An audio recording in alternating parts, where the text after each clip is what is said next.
กราบทักทายสวัสดีแล้วก็สบายดีเด้อพ่อแม่พี่น้องกับผู้ใหญ่ใจบุญทุกท่านมื้อนี้น้องมาเปิดคลิปให้ไอตูนซ่องอาตูนชาแนลเด้อมืดเด้อสบายดีเด้อ ไม่ใส่มาเอ้าไม่ใส่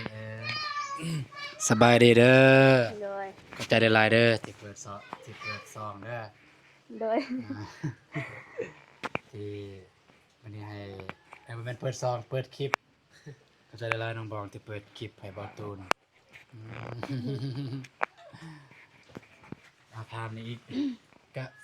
อย่าฝากก่อนก็ไม่แต่ว่าฝากเบิ่งนำกันว่าน้องบองเพิ่นจะรอดหรือจะแนวใดให้ในคลิปนี้ให้เพิ่นเป็นเกินว่าให้เพิ่นรับผิดชอบเบิดเลยแล้วก็อยากเว้าหยังเพิ่นอยากถามหยังทีมงานอยากเว้าหยังให้เพิ่นถามเลยในคลิปนี้ โดยสบายดีเด้อไอไซโฟน สวัสดีน้องบอกว่าทีเจะสาวในนกดของเบาตูนนะ มื้อนี้มาเปิดคลิปให้เบาตูนบ่ โดย เออน้องก็กำลังแอบแล้วก็มีแต่ว่าท่าเบิ่งว่าน้องสิไปเป็นไปได้บ่หรือว่าอันใดสิล่วงบ่รอดบ่ก็มีแต่ว่าท่าเบิ่งท่าชมกันนำอ้าวขอบใจมาได้จังได้ดิ เออมานี่บ่ โดย มานี่ทำอิฐก็บ่ได้ตั้งใจมานำตัวน้องนี่แหละบอกตรงๆไปส่งบ่เจ็บ พอฝนตกกันนะทางบ้านเฮาก็บ่ได้ถ่ายคลิปบ่เจ็บก็บ่ได้ถ่ายบ่สบายแน่นะเพิ่นเป็นไข้ก็เลยขี่มาผ่านเพื่อนเบาตูนก็เลยเห็นน้องบอง อืม ขึ้นมาแต่ลุมนั่นแหละมันเป็นหลังพักบ่ อ๋อเห็นอยู่บิ๊ก เห็นน้องบองแล้วก็ตกใจเอ้าน้องบองใหญ่มาอยู่เพื่อนเบาตูนแล้วบ่ขึ้นในใจก็เลยได้โทรหาทางเบาตูนแล้วก็นี่แหละได้มากินได้มาร่วมกินนำกันนี่แหละน้องบองเฮ็ดให้กินแซ่บมีแต่เบิดสำนักบางคนนะ โดย เด้อ หมดแล้วบ่คำถาม หมดแล้ หรือ ว ว่ามีแนวสิทานหรือบ่ บ่มี บ่มีบ่อ้าว เอาเจ๊พร สบายดีเด้ออัมพร สบายดี เป็นจังไดเนาะมาเก็บกาแฟไอ้ตูนมื้อนี้นะ บ่ได้เก็บสับฝนตก ที่ไร มากินเซสวนบ่ได้มาเก็บ เย้ กาแฟ มากินสิสวนเด้อพี่น้องแล้วก็พ่อแม่ผู้ใหญ่ใจบุญกินสิสวน สวนสิสวน มาได้ มันกินอยู่สวนนี่คือสิคือเนาะคักเสสวนกินอยู่สวนอีก เนาะไปกินอยู่สวนบะฝนพักสุดบรรยากาศแบบนั้นเนาะ มันไฟหม้อนี่มันกินไฟแห้ง สบายดีเด้อไอโก้ สวัสดีพี่น้องเอ้ยมาแล้วให้น้องบ้องเพิ่นเป็นกล่องเองเลยถ่ายเองเลยมื้อนี้พี่น้องเอ้ยทาง2เบาตูนพี่น้องเนาะ ไปเองเราเองเล ทาง ย ถ่ายเองเว้าเองเลยมื้อนี้สัมภาษณ์เองเลยพี่น้องไปได้เจอกับทีเองเนี่ยพี่น้องมื้อนี้ โดย เออ เป็นจังได้มื้อนี้นี่ไปเก็บกาแฟไอ้ตูนนะ โอ้ยพี่น้องเอ้ยกะที่ตั้งอกตั้งใจก็ว่าสิเก็บซอยเพิ่นให้ได้หลายๆนั่นแหละพี่น้องเอ้ยแต่ว่าป่าอากาศบ่เป็นใจให้นะพี่น้องเนาะ ฝนตกจ่อย ก็เลยได้เก็บแต่น้อยหนึงพี่น้องเนาะได้เก็บพละคุสองคุนี่แหละพี่น้องหลังจากนั้นก็พักผ่อนกินข้าวกินน้ำอยู่บ้านบ่าวตูนนี่แหละพี่น้องแล้วก็เพิ่นก็ได้ซื้อเสฉวนเฮ็ดเสฉวนกินพี่น้องเนาะกับทีมงานแล้วก็บ่าวฝนแล้วก็น้องอัมพรพี่น้องแต่ว่าบ่าวอนุ่งเพิ่นไปผู้เพื่อนน้อง น้องกระเด กระเด ย ยเนาะเพิ่นไปทางนั้นพี่น้อยแต่เรือทีมงานเฮาก็เป็นกินเสฉวนอยู่นี่พี่น้อยเนาะมื้อนี้น้องบ้องเราถ่ายเองเลยแล้วก็สัมภาษณ์เองเลยพี่น้อยสัมภาษณ์แต่ละคนเลยพี่น้อย ทั้งสองเบาตูนพี่น้อยเฮ้ยเสียดายพี่น้อยว่าสิเก็บให้บันไดหลายๆในกาแฟเราหั่นแต่ว่าฝนฟ้านี่ฝนตกฝนลิ้นเลยพี่น้องเอ้ยได้แต่น้อยเดียวแต่ว่าคุ้มค่าอยู่คุ้มค่าน้องบ้องฮักกาแฟ โดยขอโทษหลายๆเด้อไอ้ตูนที่ได้ฮักกาแฟนะ เครียด เครียดอีก สำนันก็เครียด บ่แล้วเราบ่เห็นดอกกกได้หั่นเด้ โดย เราบ่เห็นดอกเนาะ เนาะ เราบ่เห็นนะ เก็บกาแฟไปเป็นมาหักกก ที่จริงกันบาโกไม่ได้นะหักเนาะน้องบังเนาะ โดย บาโกพี่คนหักอันนั้นหักต้นกาแฟหั่นแต่ว่า ให้น้องบองเราเก็บบัดนี้พอดีมันงามันหักเบิดบ่จะเก็บต้นน่ะเบิดได้เนาะ หมดเลย มันเลยก็ถ่าอีกพี่น้อยถ่าปีหน้าเพิ่นเลยถ่ามันปงถ่าปงก็ทิมแต่แม่บ่ตูนแล้วก็ว่าบ่เป็นหยัง แนวเฮาก็บ่ได้ตั้งใจเนาะ โดย กำลังว่าเกาะลงมาแล้วก็ซัมพอดีเฮาแล้วก็คอยเก็บพี่น้องคอยเก็บจึงมันได้ที่ว่างามันมีแหนงเจาะแหนงหยังหั่นนะก็เลยมันหักพี่น้องแต่แม่เอาง่ายๆคือต้นเดียวนั่นแหละบ่หลายดอกถ้าหลายที่ประตูเพิ่นสิหายอยู่ ก็ประมาณนั้นแหละพี่น้องเอ้ย ไอโกก็เว้าแล้วนั่นนะ แล้ว โดยขอบใจหลายๆเด้อ ถ้าฝนเศร้าจึงคันบ่ค่ำก็จึงไปเก็บต่อคันว่าบ่ค่ำอะนะคันค่ำก็เมื่อไผเมื่อมันมันแยกทาง โดย ประมาณนั้นเลยพี่น้องเอ้ย โดย เอออ่ะไม่ อืมเอา แซ่บบ่เฮ้ย แซ่บ ต่อ แซ่บ ตอนเช้านี่ไปใส่คือว่าบ่เห็นไอ้ตูนเจ้าของเฮือนนี่ โอ้ FC ครับเอามาได้ คือว่าบอกอยู่ บางคนเขาจะบ่เห็นเด้ โดย โดย กินนี่แน่บางทีเพิ่นเห็น โดยก็จะได้ก็ขอโทษขออภัยหลายๆเด้อพ่อแม่พี่น้องเอ้ยที่บ่ได้อยู่นำน้องบองแล้วก็เบาโก้แล้วก็น้องพรเพิ่นมาเก็บกาแฟซอยก็คือเบาตุนตอนแรกเนี่ยตั้งใจว่าก็คือตอนแรกตั้งใจว่าสิเอาแต่น้องบองเพิ่นมาเก็บแล้วก็สิได้ถ่ายแต่สำคลิปหนึงบ่ให้ FC เพิ่นได้เบิ่งแต่ว่าก็น้องพรก็มาเบาโก้ก็มาก็เลยคิดว่าเอ้า อันซี่ก็ให้มันมีแนวเอิ้นว่าแนวนั่งเล่นซะก็เลยคิดว่าไปซื้ออันนี้แหละกินเสฉวนมันจึงม่วนนั่งเล่นอะนะพอดีฝนตกเลยนี่มันเข้ากับบรรยากาศแล้ว แล้วก็ที่สองก็คือคิดว่าสิไปเฮือนน้องกระเดยเพราะว่า ดินบล็อกก็มาส่งแล้วทางพนักงานทางแต่โรงงานนั่นนะเพิ่นมาส่งดินบล็อกเฮือนน้องกระเดยแล้วบ่ตูนเลยบ่ได้ไป ให้เบาอนงไปแทน เห็นบอกเสียท้องน้ำ เสียท้องน้ำน้องก็เลยแต่พอได้ว่างเบิด4-5คนเฮาอยู่นี่เลยก็ไปเฮ็ดซอยแหน่เพราะว่าบ่ได้จ้างผู้ใดเฮ็ดนะเพราะว่าทีมงานเป็นคนเฮ็ดห้องน้ำน้องก็เลยว่าแต่บ่ฝนบ่น้องพรเบาโกน้องบ้องก็น้องบ้องก็สมปูนได้อยู่ เออ ตักหนักเนาะ ตักน้ำมาใส่ปูนใส่หยังกันนะบ่ฝนเนี่ย ก็ได้อยู่ตามเบิ่งเนี่ยโบกแน่นะ เนาะก็เลยบ่ได้อยู่นำพี่น้องกันเนาะพอดีมากก็มาฮอดเทือนฝนตกมาแต่พุ่นแหละฝนตกพอดีกินข้าวกินน้ำแล้วผู้ใดหั่นแต่งกินไปแต่งกิน แต่งแม่ นะ คือว่าเฮ็ดให้น้องชาย น้องทรายเป็นคนแต่งพอดีแม่เป็นคนย่อมา บ่แม่นแม่ติพี่เอื้อย มีเอื้อยบ่มีเอื้อย พี่เอื้อย พี่เอื้อยเลยว่าน้องสาว พี่เอื้อย พี่เอื้อยว่ามันมีน้องสาวคนหนึงนี่เรามาเก็บซอยกาแฟอยู่นี่ โดย อติ อืม ฮู้บ่ก็สิฮู้อยู่อติเรามาเก็บกาแฟซอยนี่มาเช้านี่ก็ประมาณนั้นแหละก็ดีอกดีใจอันแหละที่เห็นทางน้องบองน้องพรบ่าวโกมาซอยจักหน่อยเนี่ยอันได้เก็บหอบแรงพอดีมีผู้หนึงอีกเพิ่มจาก3คนมาเป็น4ได้เก็บบ่แม่นว่ากินแล้วเราก็เมื่อบ่แม่นเด้อเนาะ เมื่อ มันต้องบอกเนาะ แล้วเนาะ แม่นบ่ เก็บเนาะน้องบองเนาะแล้วเนาะเมื่อแล้วแล้วนี่ยังได้หาได้เข้ามายังได้ บ่ได้ย่างเด้อบ่ได้ย่างบ่ทันได้เก็บ ยังได้ มันกินแล้วเมื่อเนาะบ่ได้นั่นเนี่ย เขาเก็บเลยดิ โทรนั่งอยู่นี่ไปเวียงก่อน บ่ได้เด้อนั่นน่ะบ่ได้เด้อเป็นได้เหือนน้องหานฮอดสายละ ซ้ำเก่าว่าสิมุงหลังคาแต่ว่าฝนตกพายุเข้า2มื้อแล้ว อ๋อ ตอนนี้ก็ยังตกอยู่ แต่ว่ามื้อนี้นี่ก็บ่ได้เฮ็ดบ่ได้ดำเนินหยังเลยเนาะ บ่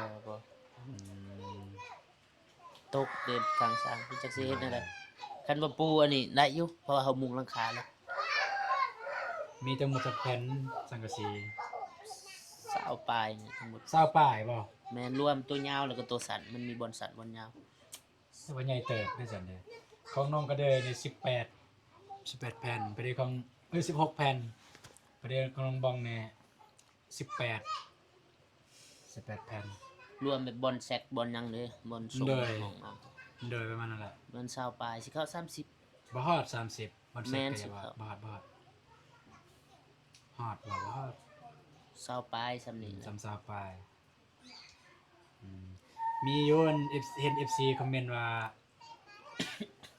เป็นหยังคือเฮ็ดทรงแบบนั้นเบาตูนเขาก็ FC คอมเมนต์ทางซองเบาตูนนะเฮ็ดเฮือนน้องหานเบาตูนก็เลยว่าโอ้มันเกินว่ามันแล้วแต่แบบว่าผู้ใหญ่ที่แบบเจะผู้ใหญ่เจะของเงินเพิ่นมักแบบนั้นนะแล้วก็แม่นอยู่ผู้ใหญ่แบบมักแบบนั้นแต่ว่าคันเจ้าของเงินบ่มักก็เฮาบ่สามารถเฮ็ดแต่ว่าเจ้าของเงินก็บ่ได้ยากเนาะ เนาะ แบบเฮ็ด ก็เอาใจผู้ใหญ่ เฮาเฮ็ดได้เพิ่นก็เอาแบบนั้นก็ถือว่าสบายอยู่บ่ได้ว่าข้อยมักแบบนี้เด้อ มักแบบนั้นเด้อนะบางเทื่อผู้ใหญ่เพิ่นมักแบบนี้เพิ่นมีความสุขนะเพิ่นได้ซอยแบบมักแบบนี้เนาะนั่นน่ะแต่ว่าเรื่องงบเรื่องหยังนี่มันครบถ้วนแล้วเนาะคือน้องหาน ตามบอลเจ็บเดี๋ยวบอกครบแล้ววะ ดีแล้วซั่น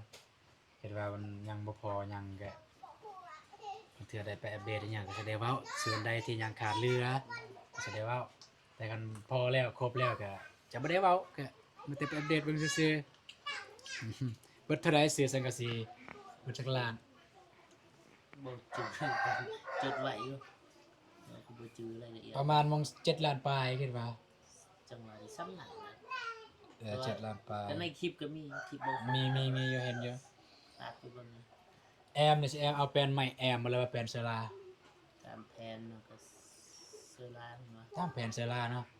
คันสั้นนี่น้องหานนี่พอดีเลยได้ใหม่เด้แต่คันเฮ็ดเห็นขัวเนาะ จังหวะ พอเป็นไม้แปลนแต่ว่าไม้อันอื่นพอ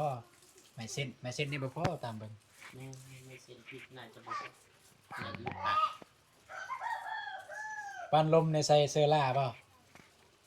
บอใส่ ใส่ไม้ ไม่แล้วก็เอาสังกะสี อ๋อเป็นว่าใส่ไม้แล้วก็ใส่เซราคือที่เฮาเคยเฮ็ดเรียนน้องเดิมน้องสาลีน้องบองน้องกระเดยแบบไอแดงเฮ็ดแบบนั้น เอาไม้แล้วก็เอาเซรามาสอนใส่มันจึงแข็งแรงแบบนั้นก็ได้กันเนาะใส่สังกะสีมันเป็นงามเหมือนกันนั่นแหละ มา อืม กันฝุ่น งามมันก็งามด้วยกันนั่นแหละจะได้กาแฟนี่เก็บเบิดละ เก็บวันหนึงแล้ว เก็บเบิดหนึง วันที่ว่าน้องบองเนี่ยไปเก็บ จักร้อย แล้วเราวันร้อยวัดตื้อเมื่อว่าอย่ามันบ่ฮอดดอกร้อย อ๋อว่า บ่อยากมีกัน ถือว่าสิว่าง่ายๆสิเว้าสู่ฟังพี่น้องไงเบาฝนเนี่ยคันถามว่าฐานะเนี่ยรวยบ่ได้รวย จนบ่ได้จนก็ซ้ำแบบพออยู่พอใช้เนาะแบบอันนี้ซ้ำพออยู่พอใช้แบบบ่ บาง ได้ มื ร อ วย ก็บ่ได้ใส่เลยบ่มีใส่บางมือ โอ้โหแล้วก็ซ้ำพออยู่พอใช้เพราะว่าคือทางเฮาส่วนหลายแบบผู้ใหญ่พ่อแม่ผู้เก็บเงินนะก็บ่ถึงกันว่ากันเทียบกับครัวอื่นนะสะพนกันเทียบกับครัวอื่นนะแต่ว่า แต่ว่าถามว่าไซฟนเนี่ย มีวิกเฮ็ดบ่คันบ่ได้เฮ็ด YouTube มีเฮ็ดส่วนเนาะมีแต่ว่าด้วยความว่าเป็นคนแบบมักช่วยเหลือนะคืออย่างที่บ่าวฝนเราเคยเล่าให้ฟังแล้วว่าอ่าต้นปลายสาเหตุแล้วก็ที่มาที่ไปย้อนหยังจึงมาเฮ็ด YouTube ก็คือเพิ่นนั่นตะกี้เป็นคนแบบมักช่วยเหลืออยู่แล้วไซฟนมักช่วยเหลือผู้ใดเจ็บเป็นอยู่บ้านนะมักโทรหาตอนดึกตอนเดินก็โทรหาไปส่งหมอ บ่เจ็บบ่ตูนก็เลย แนะนำว่ากระเถินเฮ็ดจังซั่นคือบ่ถ่ายคลิปเลยแล้วก็ไป เวลามีคนหาหยังก็ถ่ายคลิปไปส่งได้คลิปหนึงก็ลงแบบบางเทื่อก็ บ่แม่นเฮ็ดแต่แบบนั้นเด้เฮ็ดแบบอื่นเด้บ่ได้บางคนเอาใส่ฟอนก็ตอนแรกๆก็น่าก็บ่ตูนคือกันนั่นแหละตอนหมู่ส่วนตอนแรกเขาก็ตัดสินใจยังบ่ขาดนะ แล้วก็ยังกะกลัวๆแน่ยังคิดพอดีไสพลก็เลยตัดสินใจเฮ็ดมาช่วงที่ สิแม่นเบาเจ็บเพิ่นแหละไปซ้ำอีกว่าเฮ็ดแหน่จึงได้เฮ็ดเนาะ อืม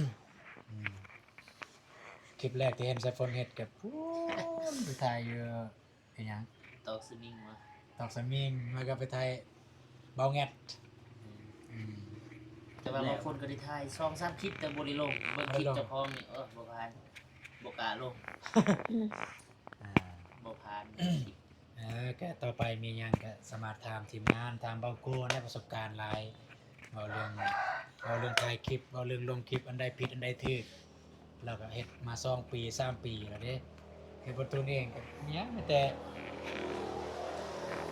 เริ่มเฮ็ดตั้งแต่เดือนหนึ่ง ตอนเมื่อกะลึมตอนเมื่อกะลึมกับเบาเจ็บเบาตัวเลขอันแต่ว่าซองบ่ได้ผ่านในอย่างในซองเก่ายังมีอยู่ เดือนหนึงว่าตอน ฮะ เสิร์ชไปเดือ ตั้ น งแต่เดือนหนึ่งเลย เริ่มเฮ็ดเลยไปเลยลงทุนบ่ทุนได้เงินเดือนมาอยู่น้องเป็ดได้เงินเดือนปุ๊บเงินเดือน2ล้านปลายตอนนั้นได้เงินเดือนปุ๊บไปเลย เบิด2ล้านปลายเบิดเลยมื้อกะลึมแม่น เบิดเลยใส่รถนี่แหละรถเรือนนั่นแหละเมื่อคนละคันกับเบาเจ็บเบาตัวเลขเมื่อก็บ่ได้ชื่อตอนนั้นทางเมื่อเฮาบ่ได้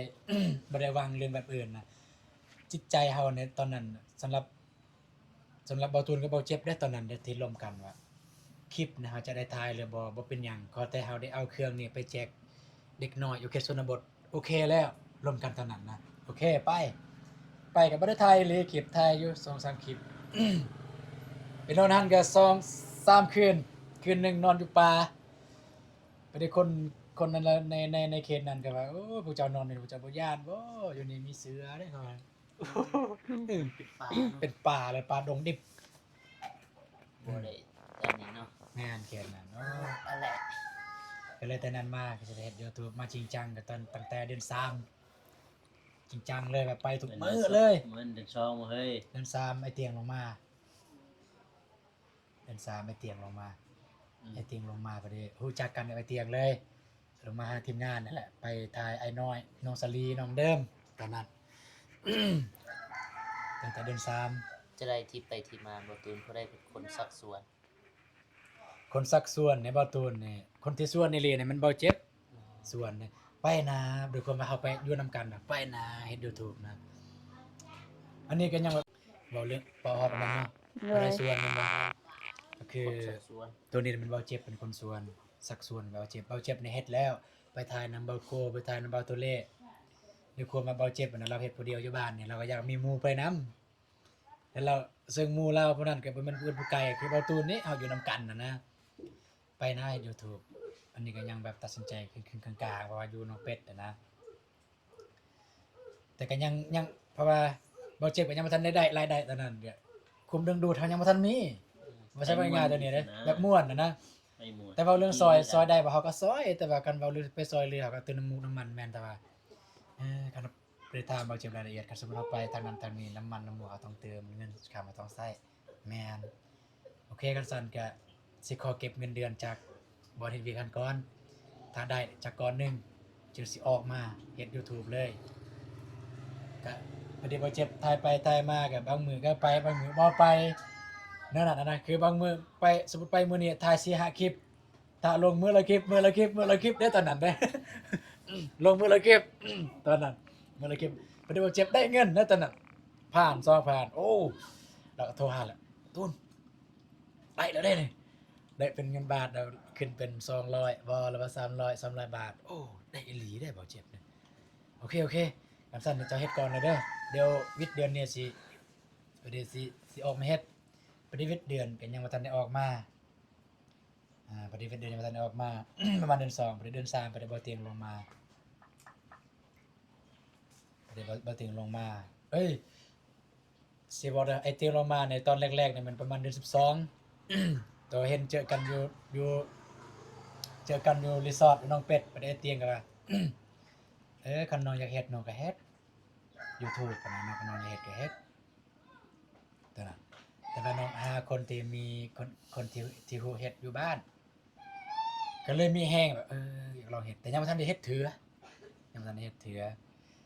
ปฏิบัติบัดมาฮู้ข่าวว่าไอ้เตียงเพิ่นสิลงมาอีกบ่เจ็บแบบบ่เตียงเพิ่นสิลงมารอบนี้เฮาต้องห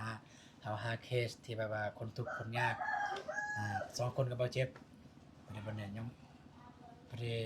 ห้าเคสเคสนั้นหาเบิดประเดี๋ยวเบานุ่งมาสมทบเบานุ่งกับเบาเจ็บเนี่ยเป็น FC กัน เบาเจ็บกับเบิ้งไอ้นุ่งกับเบิ้งเบาเจ็บก็เลยได้เซตหากันก็เลยได้มา ทุกคนจะเป็น FC เลย งาน แต่ว่าเบาหนุ่มพอเพชรทางเขา แล้ว ใส่เป็นบาดเจ็บได้เพิ่น เลยได้ไปนำกันนำแต่นั้นมาเลยสรุปง่ายๆก็คือเบาเจ็บเป็นคนสวน แต่ว่ามาตัดสินใจเฮ็ดจริงๆจังก็คือเบาเตียงนะครับคนแรกๆจะสวนก็คือเบาเจ็บแต่ว่าบัดมาตัดสินใจเฮ็ดก็คือเบาเตียงนั่นนะประมาณนั้นเบิด นอนก่อน อยากนอนเนาะ นอนคือ ออนไลน์เนาะก็ประมาณนั้นละเด้อน้องบอกได้โดย ประมาณนั้นหนูบอกคือสิหลับ จนสิหลับเลย คือสิหลับ ถ่ายทางคุณถ่ายแต่อายจะหน่อย เลย สิแบบถ่ายแต่คนเดียวครับ อิ่มแล้วบ่ ฮะ อิ่มแล้วบ่คือบ่กิน กินเลยเนาะมาใส่ฝน อิ่มครับ อิ่มแล้วมาได้บ่กู อิ่มเลย พอดีอิ่มพอดีฝนเอื่อนแล้วเนาะ อำพรเด้อิ่ม อี แล้ว ก บ่ สอบหนึงได้อีกสอบหนึงได้ พอแน่เนาะ อีกสอบหนึง ยังหลาย น้องยังสิกินบ่มาอาจจะจับกวางให้ ยัง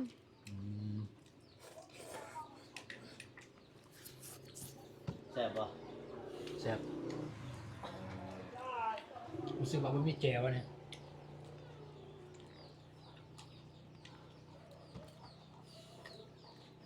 กูว่าจะฟังไทยคนอื่นมาอีกอย่างนึงเนาะ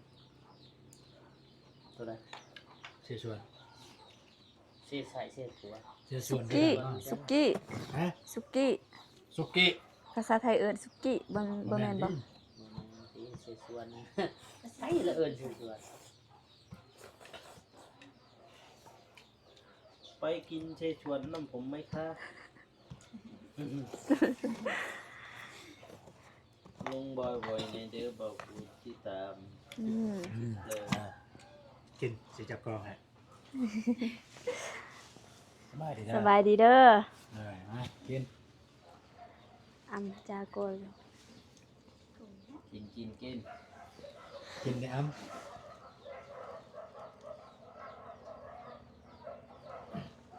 แต่ว่าครั้งแรกเลยน้องบองเขียนเฮือนเบาตูนแล้วก็น้องพรครั้งแรกบ่คือว่าได้ยินน้องบองว่าสมัยเฮียนตะกี้เคยมาเล่นเฮือนเบาตูนมาเล่นกับน้องสาย บ่ แบบเฮียนนำกันกับน้องสายบ่แบบเฮียนนำกันกับน้องสายเด้ก็เฮียนนำกัน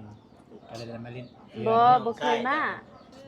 บ่เคยไปแต่เฮือนเขตนั่นไ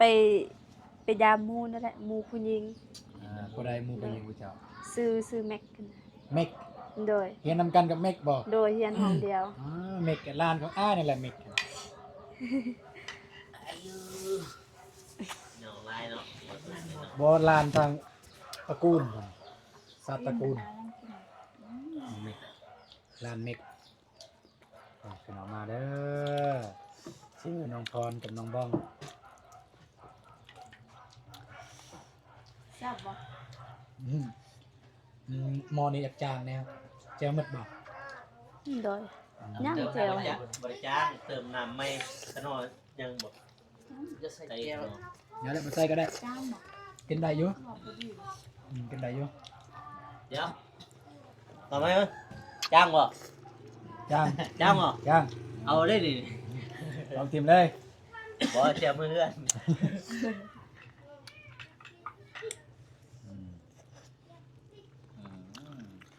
ขอบใจหลายๆเด้อน้องบองที่เปิดคลิปแล้วก็จับกล้องให้แล้วก็สัมภาษณ์ ไปเมื่อเฮาไป เมื่อก่อนเด้อ ขอบใจขอบใจแล้ว มาได้เห็นบอลปลากาแฟนคู่หนึง เก็บกาแฟก่อนจึงเมื่อ แม่นคู่หนึงมาได้บ่ฝนได้ ข่อยเก็บแล้วเมื่อได้ มาแต่สิไปถ้าแตงนี่ เก็ ไป บ ซื้ ซ อ อย ใน อ ร ยู่ ถ มือนั้นพอดีทมมือนี้เลยมือนี้บ่ได้เก็บมือนั้นไปเก็บเลย มาได้ มือบอกกู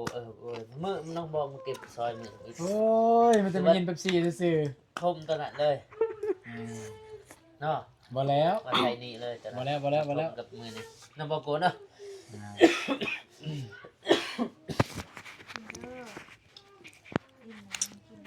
กินได้กินได้มันเหมาะกับบรรยากาศอยู่พี่น้องไอ้ฝนตกลิ้นเลยทางภาคใต้เฮานี่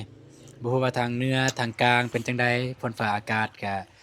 อย่าลืมดูแลตัวเองนะเด้อพี่น้องเอ้ยทางนั้น รักษาสุขภาพอากาศเปลี่ยน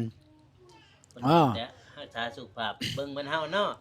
เก็บ อ้อ กาแฟตากฝนนะเอ้ย อ๋อ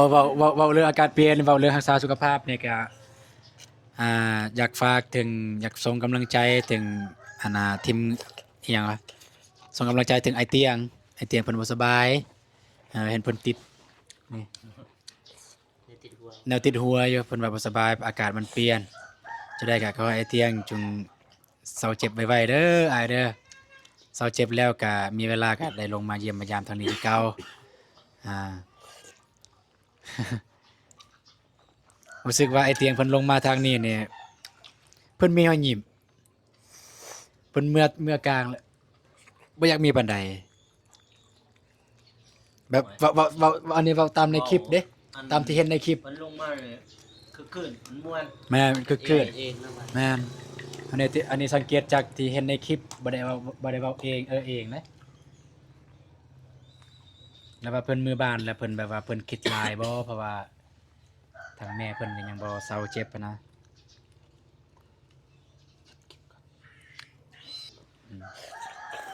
คือว่าบ่าวฝนเมื่อกี้เนี่ยว่าสิไปตลาดสิไปซื้อหยังบ่าวฝน แปลงรถเปลี่ยนเลาะรถอีกแล้วก็มีเครื่องรถอยัง อ๋อแสดงว่ามื้อนี้บ่ได้เก็บซอย แม่นหน้า โอเคบ่เป็นหยังซั่นมื้อหน้าก็ได้ มันเขาเก็บเบิดแต่จะหมดซอย มื้อหน้าก็ได้ซั่นโอเคไปซั่นเป็นมันสิมืดสิค่ำมันสิปิดห้าน ไอ้กับโอเคขอบใจ โอเคเด้อบ่เป็นหยัง ขอบใจเด้อ ขอบใจคือกันที่ พอดโกโก้น้องบอล โดยขอบใจคือกันเด้อ เด้อ ขอบใจนางบัดไทยโอเคขอบใจเวลามีโอกาสสิมากินอีก เด้อ เอาไว้สิมาเก็บจะมากินเด้ อ่าไปโอเคพี่น้องเนาะก็กินก็คือสิบ่หมดดอกตามเบิ่งเนี่ยสุดซองเนี่ยบ่หมดแน่นอนยังสุด3เนี่ยอ่า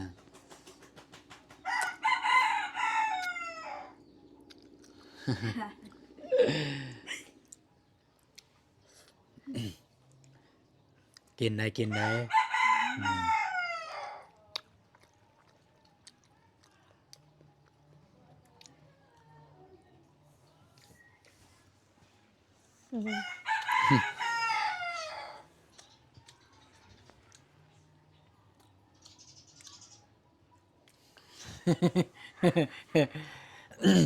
ทายน้องสลีแห้งแบบว่าทายจำอยากหยอกไปหน่อยหยอกน้องสลี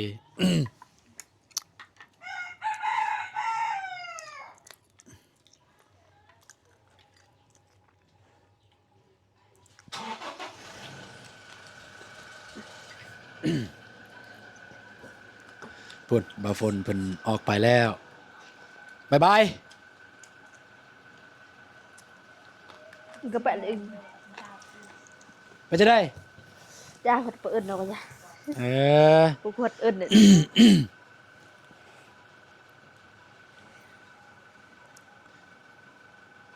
อีเลยขอบตักกินจ้ะโอเคสำหรับคลิปนี้ก็บ่มีหยังหลายพ่อแม่พี่น้องมีแต่ว่าวันนี้น้องก็มาอัปเดต อากาศการกินเสสวน แม่น แล้วก็ได้ถามความรู้สึกของแต่ละคนเนาะ แม่นเป็นจังไดกินสิสวนมื้อนี้ มาเก็บกาแฟเป็นจังไดอ่า ด้วยวันนี้ก็ได้มาถามความรู้สึกของแต่ละคนว่า การกินเสสวนแล้วก็การเก็บกาแฟมันเป็นจังได แล้วก็สำหรับคลิปนี้น้องขอจบมีเพียงเท่านี้ แล้วก็มาพอกันคลิปหน้าเด้อแล้วก็น้องแล้วก็ อันใดที่น้องเว้าผิดประการอันใดก็ขอโทษขออภัยนำพ่อแม่หลายๆเด้อแล้วคลิปนี้น้องก็ขอจบคลิปมีเพียงเท่านี้แล้วก็มาพอคลิปหน้า สำหรับคลิปนี้ สำหรับคลิปนี้ ขอกล่าวคำว่า ขอกล่าวคำว่าสบาย ส ดี บายดี เด้อ เด้อ